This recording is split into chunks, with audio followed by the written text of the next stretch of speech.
Uma boa noite a todos, que a paz do Mestre Jesus esteja a nos envolver. A tua fé te curou. Nós já conhecemos as passagens, né, que Jesus nos deixou como lições da cura que ele realizou. Ele curou os cegos, ele curou paralíticos, ele curou mulher que estava encurvada, curou a mulher que sofria de hemorragia, curou o servo do centurião, né, que estava com paralisia, com muitas dores.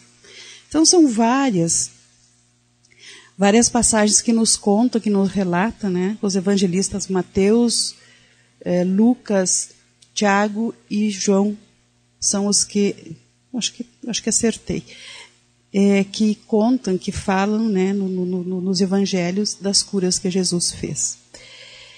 E nós vamos, né, relatar a passagem da mulher hemorroíça, que sofria há 12 anos com essa doença, né, estava um fluxo sanguíneo que não cessava, e que ela havia procurado médicos, ela havia procurado, né, os recursos da época. Na época já tinha medicina, já havia, né, ido a muitos lugares à procura, tinha gastado quase todos os seus recursos em busca da cura, mas não conseguiu. Então ela, né, sabendo que Jesus passaria, Jesus estava próximo a Cafarnaum, onde ela morava, estava vindo de uma outra região ali. Ela, sabendo que ele passaria ali, ela pensou, né, é agora a minha vez. Eu vou, né, atrás, eu vou me encontrar com Jesus e vou ficar curada. Mas ela sabia, porque a mulher era normal ser considerada impura quando estava no seu fluxo menstrual. Imagina ela com hemorragia há 12 anos. Né? Ela sabia que a população poderia reagir, ela sabia que ela poderia sofrer ali, né, diante do povo, né, sofrer retaliações por ela estar no meio da população, sendo que a mulher, nessa época, não poderia tocar em ninguém, não poderia participar de nenhuma atividade pública para não deixar ninguém impuro. Mas ela, mesmo assim, se preparou espiritualmente e foi ao encontro de Jesus. Ela sabia que ela não precisaria tocar nele, pegar nele. E também com muito cuidado para não tocar em mais ninguém, para ninguém, né, se tornar impuro.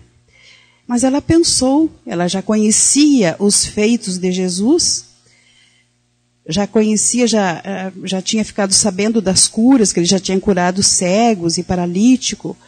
Então ela já, né, estava preparada. E ela pensou, mas eu só encostar nas vestes dele, eu tenho certeza que eu vou ficar curada. E ela foi, se preparou e foi ao encontro dele. E foi o que aconteceu. Ela passava, ele passava, né? E ela encostou nas vestes dele. Imediatamente ela sentiu aquela energia.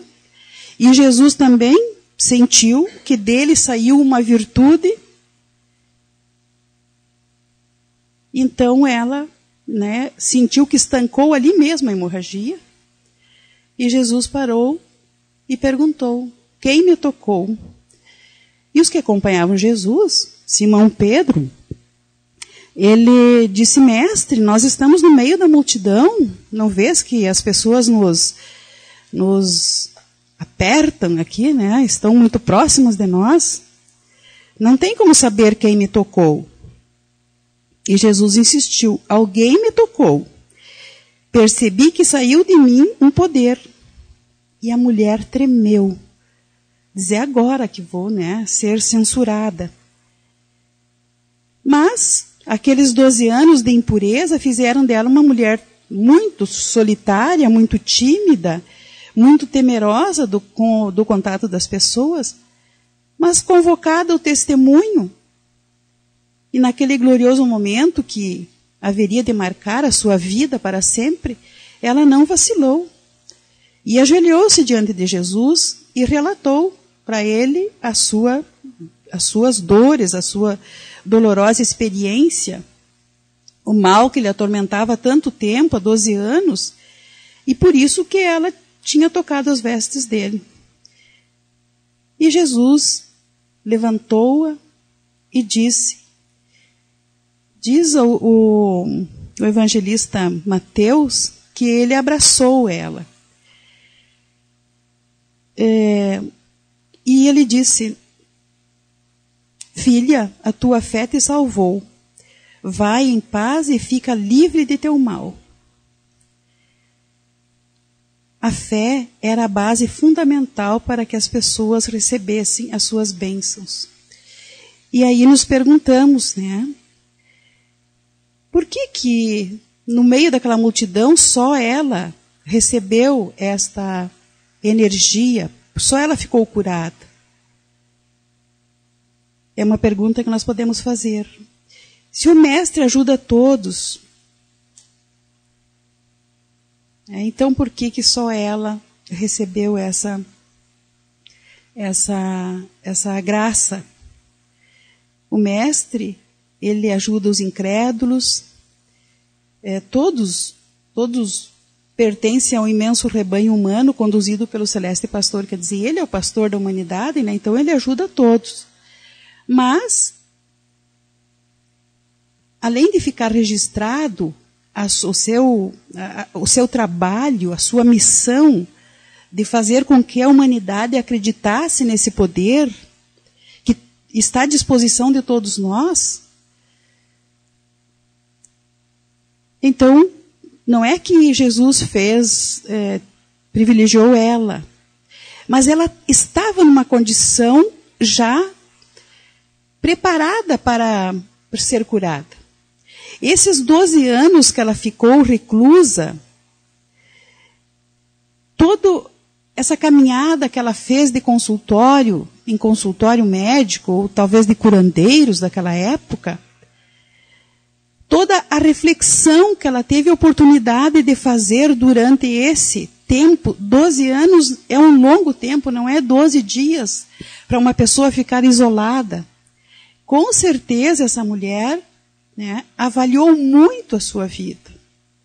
Com certeza ela chegou a conclusões muito claras a respeito da vida dela. E por isso que ela, então, se atreveu, teve coragem de ir procurar Jesus. Mas foi um trabalho interno que ela fez. Com certeza, no primeiro tempo, talvez ela acreditasse na medicina, que só a medicina poderia curar ela. Mas ela vendo, quantos anos se tratando e não resolveu, ela começou a fazer análise da sua vida. E começou também, naquela época, né, a perceber e a ouvir sobre Jesus. E se deu conta. Mas este é o homem que veio ensinar a humanidade a ter essa confiança em Deus. Ela entendeu que existe algo superior a este mundo físico aqui. E ela compreendeu que existe uma força à disposição de toda a humanidade, que todos nós podemos utilizar, mas que nós é que vamos impulsionar isso a nosso próprio favor ou dos nossos irmãos em sofrimento. E por isso que ela foi curada. E aí, Jesus, né, ele ensinava com base na fé raciocinada.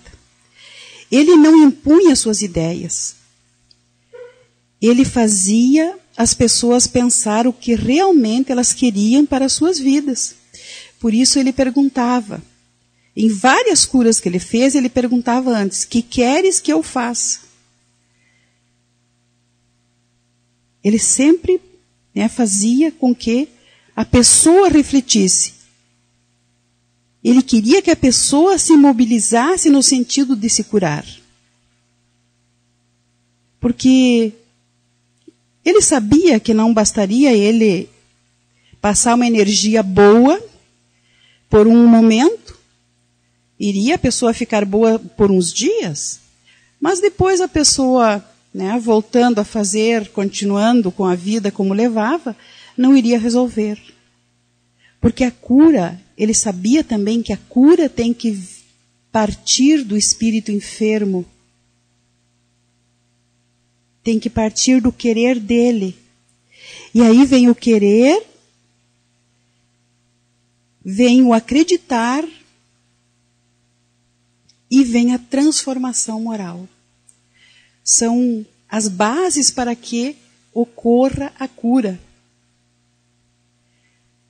A mulher hemorroíça, ela quis, né?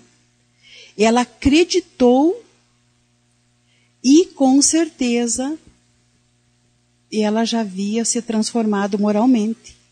Em todos esses anos que ela ficou acamada, ficou reclusa, com certeza ela havia também feito essa reflexão. E por isso no final do diálogo com os doentes, ele dizia, Jesus nunca disse, olha, eu te curei. Ele sempre afirmava, a tua fé te curou, te salvou. Vai e não peques mais, para que coisa pior não te aconteça. Escutando um vídeo do médico, por isso que eu vou dizer, porque, né, não é a minha área, ele diz que na realidade ninguém cura ninguém. Nem o médico cura o paciente. Ele apenas é um instrumento que vai receitar o remédio, que vai fazer um procedimento, que vai fazer uma cirurgia, que vai retirar um tumor, que vai colocar uma ponte safena. Mas ele não é o que vai curar o paciente. Porque a cura vai depender das condições internas do doente, de todas as condições do seu organismo. De repente ele está com uma veia entupida, mas ele já comprometeu o pulmão, já comprometeu os rins.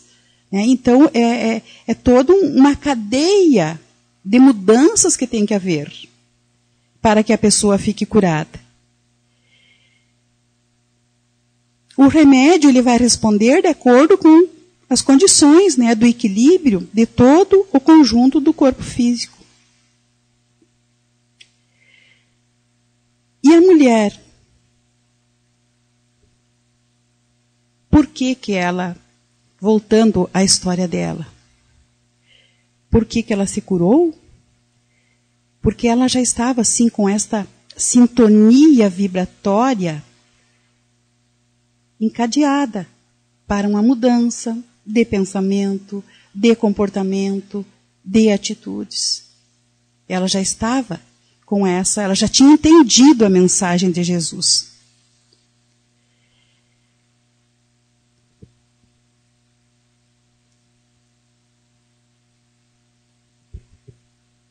Tem uma outra história, uma outra passagem também que nos dá um outro viés da cura que Jesus fez, também, que é uma bela história, para ilustrar o nosso tema. Foi a cura que Jesus fez, né, no servo do centurião. Ele chegou em Cafarnaum e um centurião foi ao encontro dele e rogou. Diz ele que o criado dele estava em casa, paralítico, padecendo horrivelmente. E Jesus imediatamente disse, irei curá-lo. Mas o centurião respondeu para ele, irei visitar ele lá na tua casa e irei curá-lo. E o centurião disse, mas Senhor, eu não sou digno que entres em minha casa. Mas dize somente uma palavra e o meu criado há de sarar. E Jesus né, ouvindo isto, admirou-se e disse para aqueles que o acompanhavam: em verdade vos digo que nem mesmo em Israel encontrei tamanha fé. E assim, essa passagem nos mostra, né, o centurião. Quem era o centurião? Ele era o que perseguia os cristãos, que estava lá, né, controlando aquela cidade, sabendo os que estavam seguindo Jesus, e eles perseguiam e prendiam e faziam, né? Mas ele era um homem letrado, ele era o chefe de uma centúria, 100 homens, né? Então ele era um homem que tinha conhecimento. Ele também havia procurado um médico para curar o seu servo, e também não havia obtido a cura. Então ele foi, né, atrás de Jesus.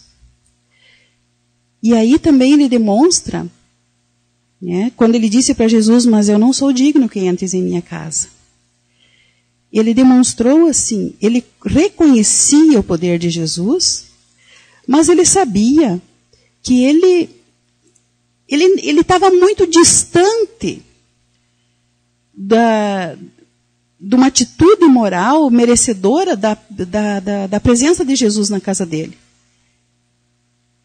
Ele disse: mas, né, eu acredito no poder da cura que ele fazia, mas eu tenho vergonha desse homem, né, se aproximar da minha casa, porque eu não tenho esse merecimento. Ele foi humilde, ele mostrou ali a humildade, mas ele se compadeceu do servo que estava sofrendo, estava já moribundo, estava, né, para morrer. E ele, não suportando mais ver aquele sofrimento, ele foi, então, à procura de Jesus. Tem uma demonstração. E Jesus ficou tão encantado com essa atitude, porque ele viu a possibilidade ali também que o seu messianato, as suas lições, a sua missão que ele veio cumprir na terra, era possível de ser cumprida. Porque se aquele homem que era tão endurecido, um centurião, que perseguia, que prendia, que invadiam as casas,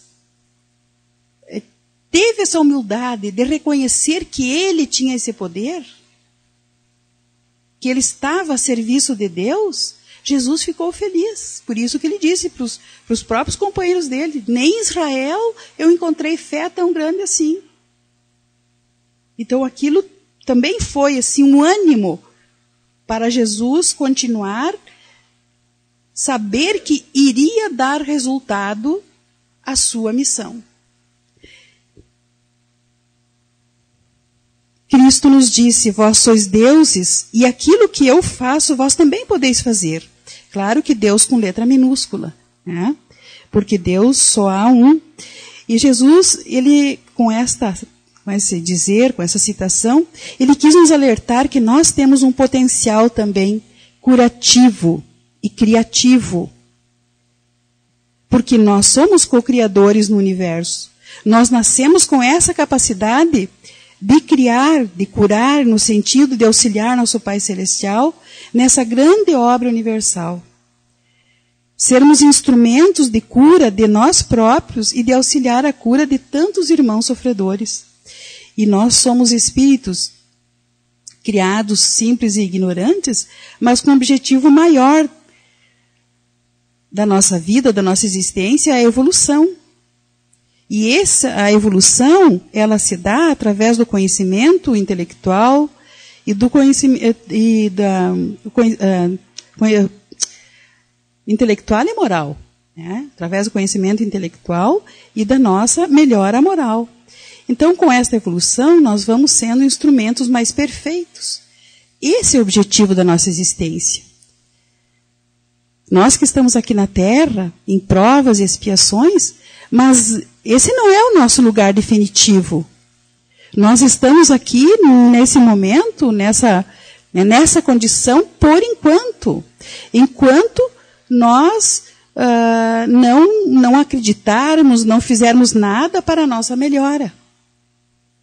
E a fé é o que vai alavancar a nossa melhora íntima, a nossa reforma íntima, a busca pelo amor, por essa energia cósmica universal que está a serviço da humanidade, que é capaz, né?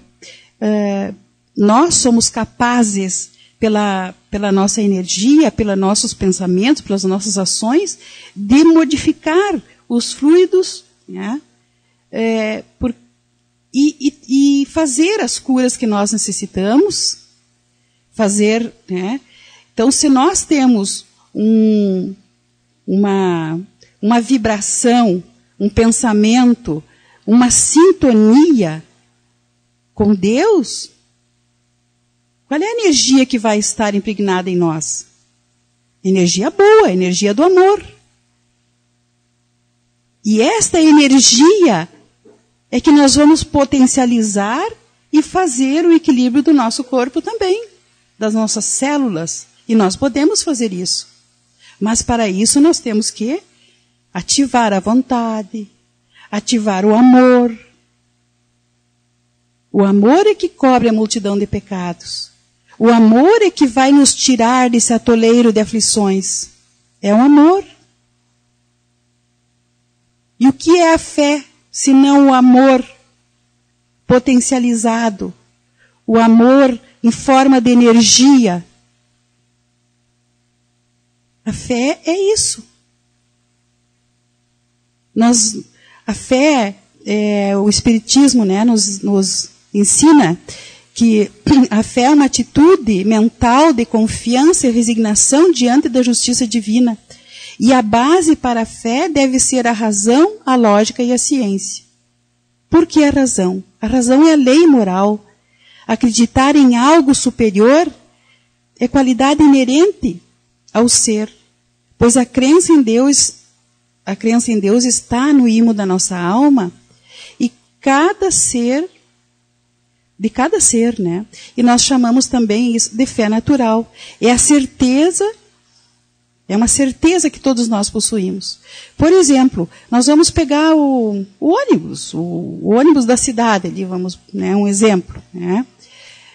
A gente entra no ônibus, a gente não pergunta para o motorista se ele tem carteira de motorista, se ele tem atestado de sanidade mental, a gente não pergunta, a gente entra no ônibus, paga a passagem, senta e anda, né? Porque essa é uma fé, uma certeza que nós temos que aquele veículo ali, ele faz essa atividade. Isso todos nós nascemos com isso. Isso está impregnado na nossa alma. É a fé natural. E a lógica, muitos de nós já assimilamos no íntimo da alma as verdades espirituais e cremos porque já compreendemos. Nós cremos, nós compreendemos que se tem algo na natureza que não foi o homem que criou, só pode ser alguém muito superior ao homem.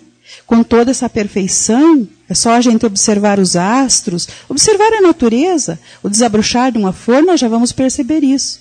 Então, né, essa é a lógica. Se existe toda essa perfeição, né, nós acreditamos que seja alguém muito superior que a criou. É a fé em Deus, né? A crença em Deus. E a ciência, é possível nós desenvolver a fé através do conhecimento das leis universais. A fé adquirida, a fé que aprendemos através do conhecimento que adquirimos nos livros, nas escolas, nas academias, também, né? A fé é alicerçada nesse conhecimento. Nós estudamos os átomos, né? As moléculas, as propriedades da matéria, nós não conhecemos.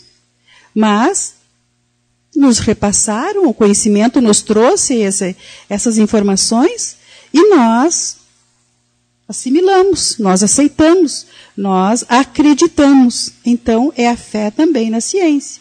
Então, esse tripé é que vai cada vez fortalecer mais a nossa fé. A razão, a lógica, né, que é o bom senso e a ciência. Mas o que nós podemos fazer, então, para potencializar? O que nos interessa é o que nós podemos fazer para potencializar a nossa fé.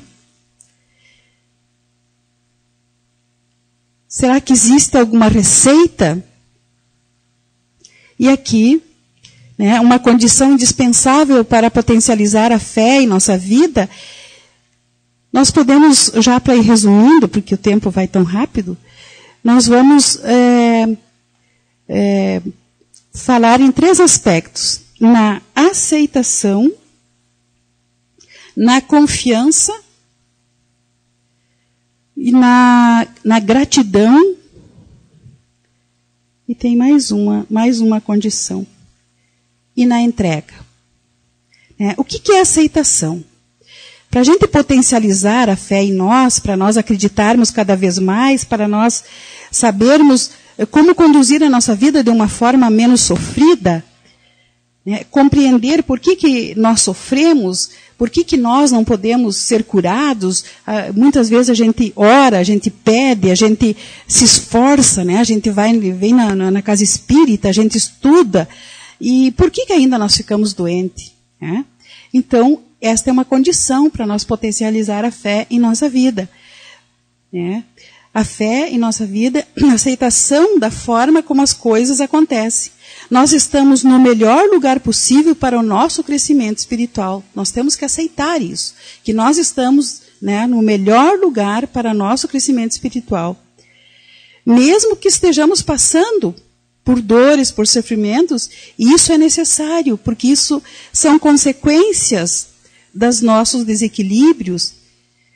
Então a dor age como um sinalizador, dizendo que em algum momento, né, faltou o combustível do amor, faltou o combustível do perdão, ou em algum momento nós nos saturamos com o desequilíbrio, com a impaciência, com a mágoa, com a raiva, com o rancor, e então esta dor vem como um sinal vermelho, mas não como castigo, mas para sinalizar que ali nós temos que ter uma atenção muito importante.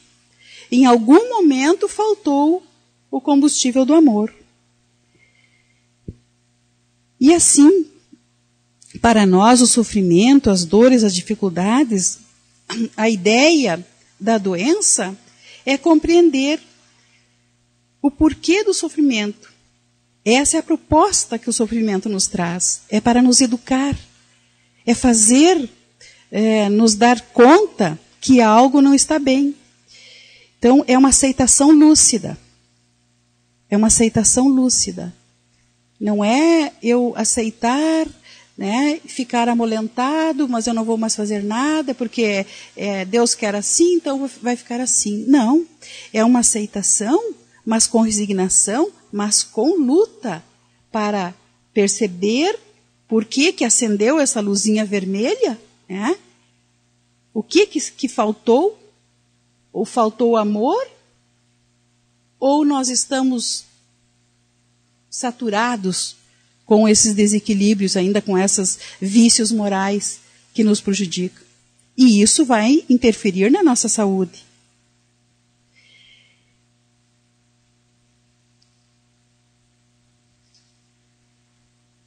E a fé, a confiança, né, que é a fé raciocinada, que alicerça a energia e a perseverança necessários para remover as montanhas das dificuldades, do orgulho, do egoísmo, das mazelas morais, tornando o ser mais consciente de suas potencialidades espirituais.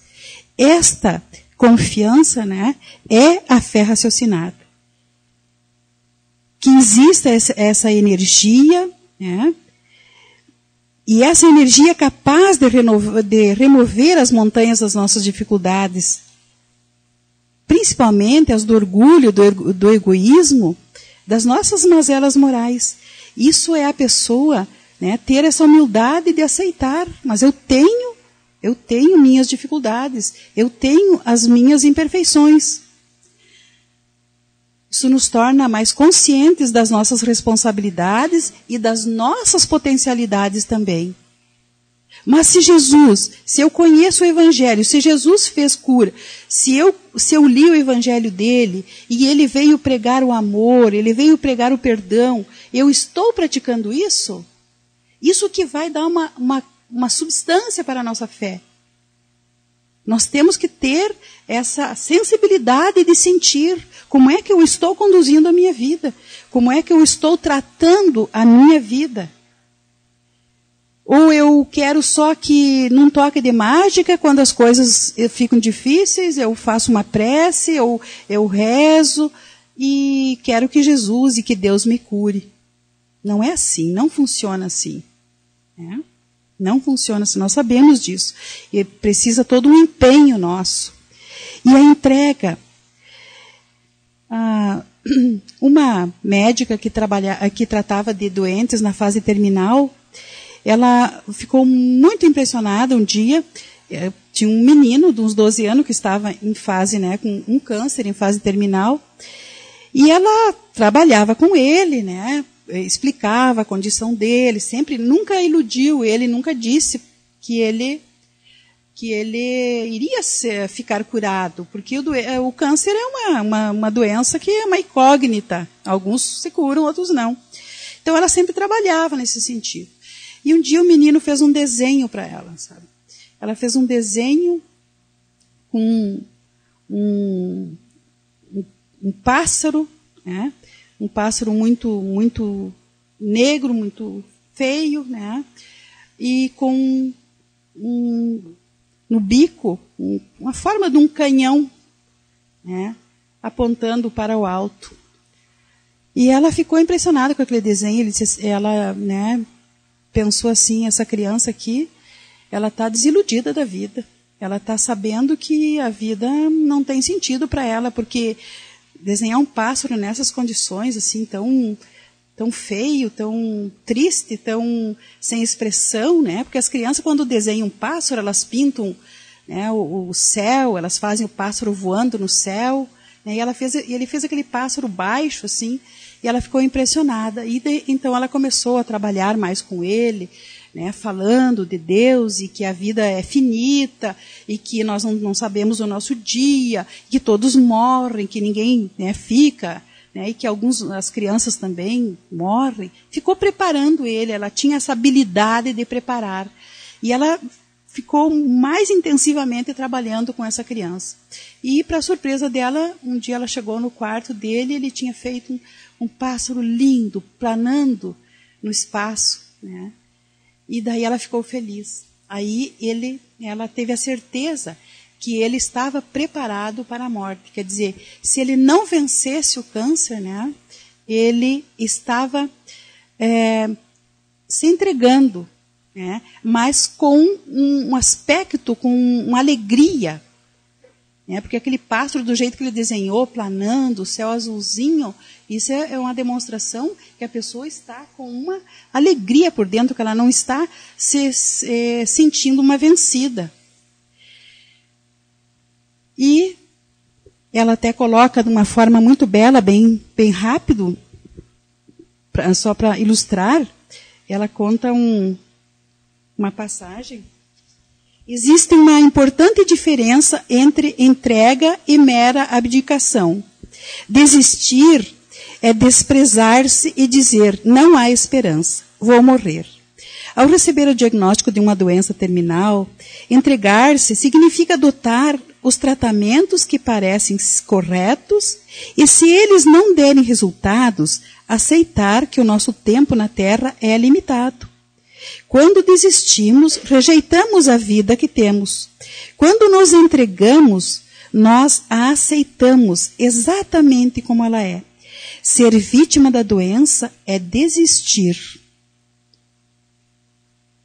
Mas perceber que sempre temos escolhas em qualquer situação significa nos entregarmos. Quando negamos a situação ou nos voltamos contra ela, estamos desistindo. Quando nos voltamos para ela e a acolhemos tal como é, estamos nos entregando. Eu achei bem significativo né, essa citação, né? Então que a gente, né, tenha essa sabedoria da entrega. Quando a gente não pode modificar as coisas, né, que a gente tenha essa humildade de entregar para Deus, né? Ele é o maior, Ele sabe o que faz, né? E nada acontece por acaso. E a gratidão é o outro ponto fundamental para que nós possamos dizer, não, eu tenho fé. A gratidão.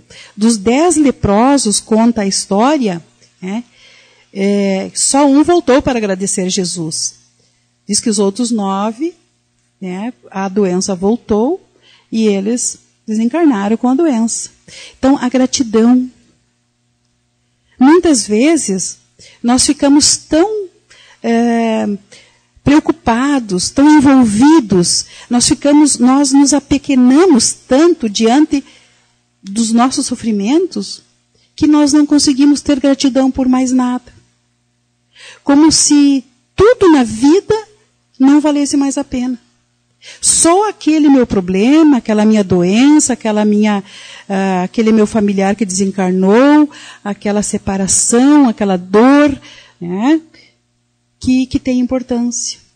E nós esquecemos da gratidão para com a nossa vida, da oportunidade da nossa reencarnação, da oportunidade que tivemos de ter uma família, né, de ter uma convivência, de ter todo esse esplendor da natureza, de ter à nossa disposição tudo que nós temos em nossa casa.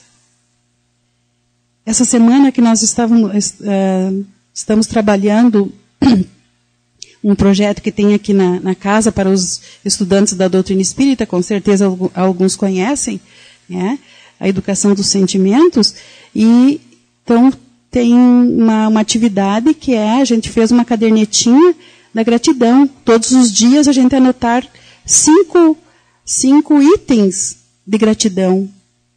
Aí a gente começa a se dar conta o quanto, às vezes, nós somos egoístas, porque nós não enxergamos quanta beleza, quantas oportunidades nós temos na nossa vida de nos modificar, de crescer, de melhorar. Mas a gente tem que saber olhar, né, para não só numa direção, às vezes, da dificuldade, ou às vezes só da busca do bem material. Nós gastamos toda a nossa energia, a nossa vida, nessas buscas, que são necessárias, mas que não é o que nós vamos precisar para a nossa eternidade. Isso vai ficar aqui na Terra. Então, que nós possamos, que essa reflexão possa nos ajudar, assim, a gente, né, dar uma olhada para a nossa vida com mais gratidão, com mais aceitação, com mais entrega, com mais fé, com mais confiança em Deus. Que a paz do Mestre Jesus continue a nos envolver. Obrigado pela atenção, uma boa noite a todos, um bom retorno a seus lares.